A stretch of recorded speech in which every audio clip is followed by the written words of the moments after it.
Faye Vale is a galactic artist and receives guidance to produce her work from the universe. Her artistic genius came as a result of a supernatural experience in 2007, but her ET encounter started well before then, and she joins us now. Hi, Faye. Hi, Dean. Pleased to meet you. Yeah, we've been meaning to catch up for quite some time. Of course, I think you contacted me back in February 2020, and we did an article on the site, but I wanted to meet you in person, and you can tell us a little bit about your experiences. But we'll talk about your artwork shortly because it's truly amazing. But firstly, your UFO encounters, and your first one was in 1965? Yeah. I lived in Leicester then, in England. It's like in the middle of Britain. And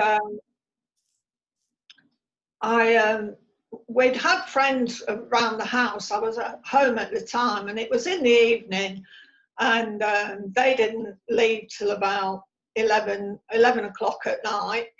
And my husband popped off to bed because he'd got to go to work. And I said, I'll be up in a minute. I'll just wash the coffee cups up. So I did the dishes. And at that time, we used to have a milkman. So if you had an empty bottle, you'd wash it out and put it on the step for the milkman to renew it in the morning. So it was getting up to 12 o'clock at night by this time. And our house faced a golf course, so there was absolutely nothing in front of us. But I went to the door, opened the door, bent down to put the milk bottle on the step, and I heard this humming noise, and it was just like, Right. And of course it was 12 o'clock at night. Most people had gone to bed. The street was in blackness.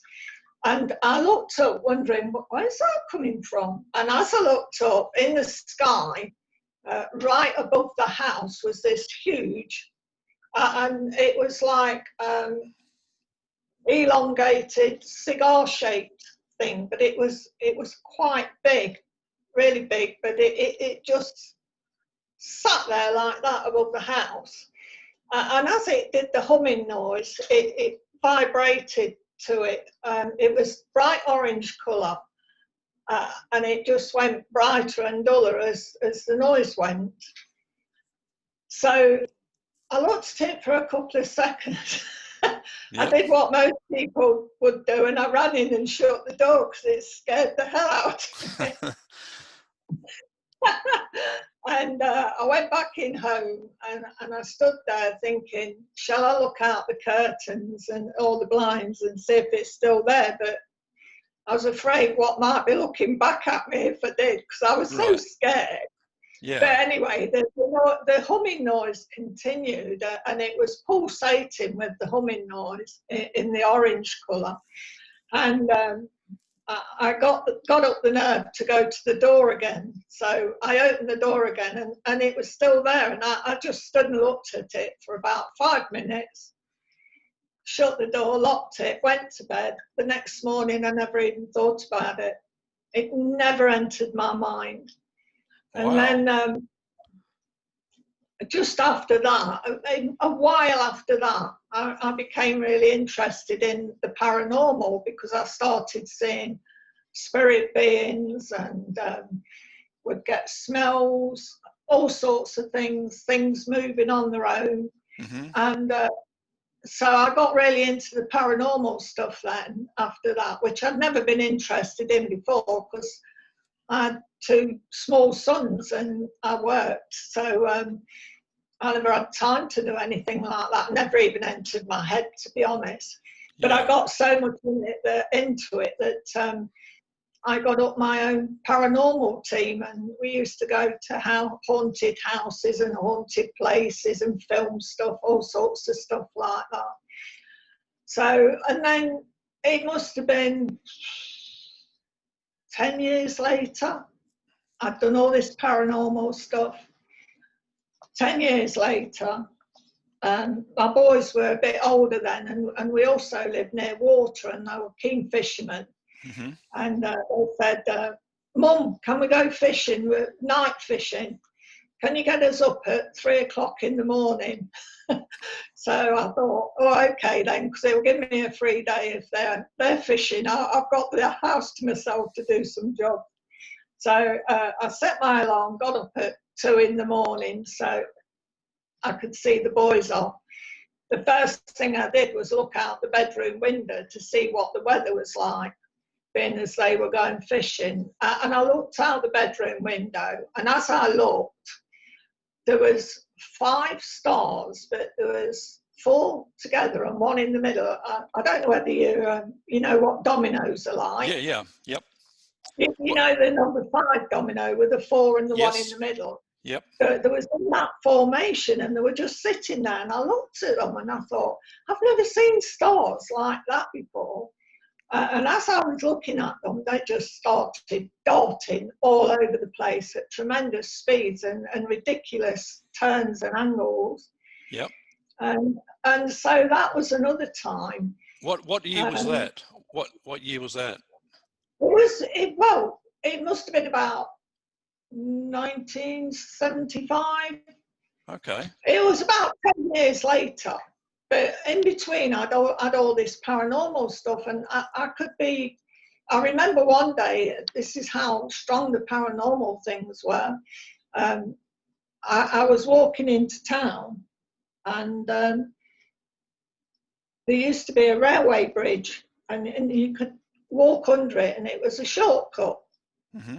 So I always used to check, see if anybody was under there, because I used to think, if you're going to get mugged, it'll be under this bridge. Right. And as I'm standing there, this guy's coming towards me, coming under the bridge, and he had black clothes on and black baggy trousers, but he walked really funny, like a penguin. His feet went like that. So I'm waiting at this tunnel for him to come through. And I waited and waited, and he never came through. And there was no other place he could go except the road from which he came down, the other side of the bridge. And I waited and waited, and he just disappeared. Well, later on, a friend rang me up, and I said I had a really weird experience today. I said, this guy was coming under the bridge, and he just disappeared. I said, but the weirdest thing was he walked like a penguin, and she knew who he was. And apparently he died years before, and he used to be known as Pete the Feet. Wow. He had this weird walk, but I didn't know anything about him, but he was as plain could be, and I had several experiences where that happened. But I just got used to it. But this was after the UFO experiences. And then in 2007. Mm-hmm. This is when everything changed for you. Yeah, this was a massive change. In 2007, I went to a meeting because I had a paranormal group. And there used to be big meetings once a month, and different groups would bring their evidence of the paranormal, and we'd show it on video and audio stuff and stuff. And so I went to this meeting, and my friend went with me. She drove, and coming out of the meeting, we was talking to a lady in there because the building was haunted by a young boy. And she was telling us about the ghost. So we didn't come out till 12 o'clock at night. So once again, it was pitch black. This was in the summer of 2007. So we went back to her car. And this time I'd moved to Lincolnshire, which wasn't too far from Leicester, where I was born. And we was going back in her car, and we was going down the country roads where it's not very well lit. And we was driving along, and all of a sudden this big white owl flew straight across our windscreen, that close that it made me jump, and it settled in the tree at the side. And at the time I said to her, oh God, I said, I've not seen a white owl before. And she said, no, it's really unusual for around here. Mm-hmm. So we carries on driving, not very fast really, because it's such a dark, narrow road. And coming towards us is light. Well, we thought it was a car with its lights on full beam, because when it's a little way away, sometimes it looks like one light. Mm-hmm. But then it started coming at us at a tremendous speed, and the nearer it got, the larger it got, till it was right across the road.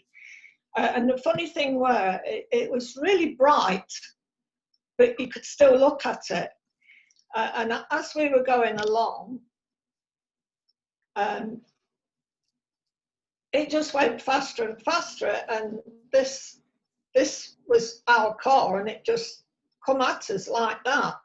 Well, we thought that it was going to hit us. So my friend who was driving slammed a foot on the brake, and we came to a standstill. As soon as she hit the brake, it just went backwards and disappeared. Wow. And then, and we just sat there in the car stationary, and I said, "What was that?" And she said, "I haven't got a clue." And then it was a couple of weeks later that I was getting stuff in my bedroom all the while. I had little beings in my bedroom, little greys, little robot things, different machinery sitting above the bed. Say they were collecting data. It got so bad that I was being woken up every half an hour some nights, and I was exhausted. And I actually kept diaries from all that time, so all the encounters I've got written down. Well, here's one, and this is September 2010. Yep. I just put this out my diary, and it said, it always comes across like I was dreaming, but now I realise I wasn't dreaming. I was dreaming that I was in a house with friends. I have been with these people before in dreams. I do not know them in real life, but always know them in my dreams. I dreamt they said my daughter was different and that she had planetary aspects to her DNA, and that she was ruled by planets and she had special powers that were not normal to her, but odd to others. Also, I was told that our DNA can be changed and that we are all barcoded, and the barcode can be changed at any time. Although we would someone else, sorry, to make us someone else, although we would look the same, our makeup of cells would be entirely different. We are controlled by forces but don't realise it. And I had many sort of strange dreams like that. And at one time, I got a message to say that there would be loads of UFOs spotted. It told me where they were being spotted and everything.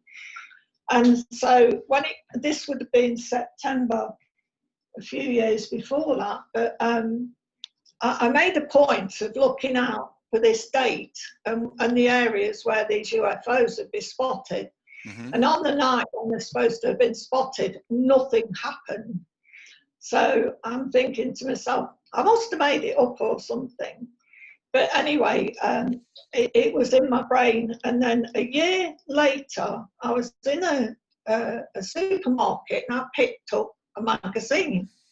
I opened this magazine, and 2 pages was about these sightings, and it was on that night, but it took the person a year to report it, and apparently a lot of people saw it, but it was reported a year later, and all the places they said there were, it was the same places. But then I thought, it sounds crazy, but I thought it was exactly a year, and I thought, well, is that our time slip, if you get what I mean? Mm-hmm. So the special abilities that they said that your daughter had, did you interpret what that meant? did she have special abilities? She's very psychic, and she, for some reason, she's into the ET stuff as well. And she doesn't live near me, so it's not like we're in each other's pockets all the while. She lives quite a long way away from me. So, but she's very receptive to all the stuff and that. Yeah. Well, let's talk about the artistic ability, because up until that moment in 2007, you really hadn't even picked up a pencil and attempted to draw anything. But yeah, because I mean, my first husband died when he was 24, and I nursed him at home. So when he passed away, I had two small babies. So my oldest son was only 4 and the youngest one was only 2. So I was really busy, and you know, I had a lot of stuff going on at that time. So there's no way I would have even had time to pick up a pencil, let alone want to pick up a pencil. yeah. But 2 weeks after the encounter on the road with the white light and the owl, I started drawing, and the funny thing was I was drawing left-handed, and I'm a right-handed person. Wow. And it started like a 2-year-old scribble, but I couldn't leave it alone, and I'd be getting up at 3 in the morning and just drawing. I was compulsed to draw, and I couldn't stop doing it. Even some days it made me late for work, because I'd get up and I'd be drawing and thinking, I've got to finish it, and I'd have to take it to work and finish it. But from the scribbles, one day it turned out to be a fish, and I thought, oh, something I recognise.